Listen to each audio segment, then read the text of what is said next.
هنرمند در هنر شوکت امین خودان چندین فیلم کرده و دیسان 2 فیلم درشک و نویسین و در هنانویه و چندین خلاتین گرنگ بدستخستین السر آست جهانه. جبر کد کردستان دا تانهو فیلم نهاتین بلافکرن شوکت امین گلوین پرودکشن ریکرد جبو بلافکرنا هر 2 فیلم خو. فیلم ایکه در بازبون جخوباره. بوارم فیلم در بازبون جخوباره جی السر روژا کتنا رژیما بعثاش نافچویه. هر دیسان جقارمانیا حسن و عادل عبدالرحمانه.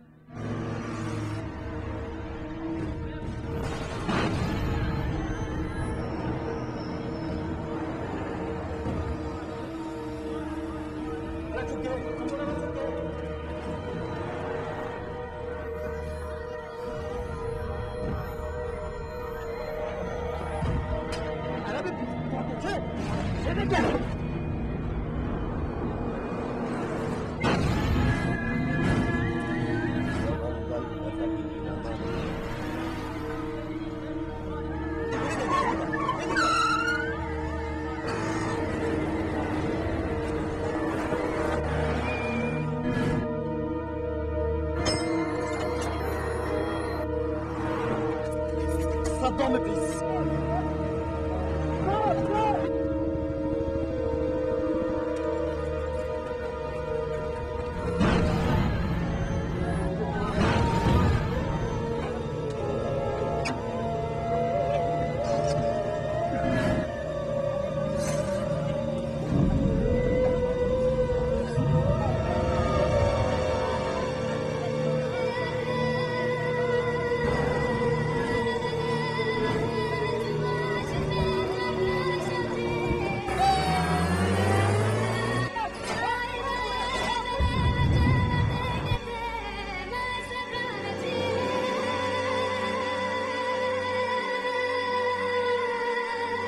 فیلم دوی ناو جه یاریه رویدانن وی فیلمی جی السر باجر کرکوگیه.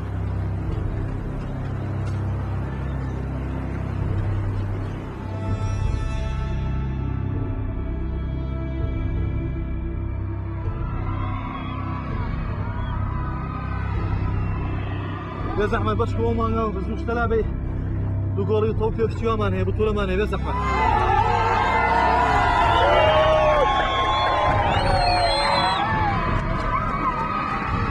أنا والله توبين أبغى تماي توبين ممكن والله أنا ما معنا ولدي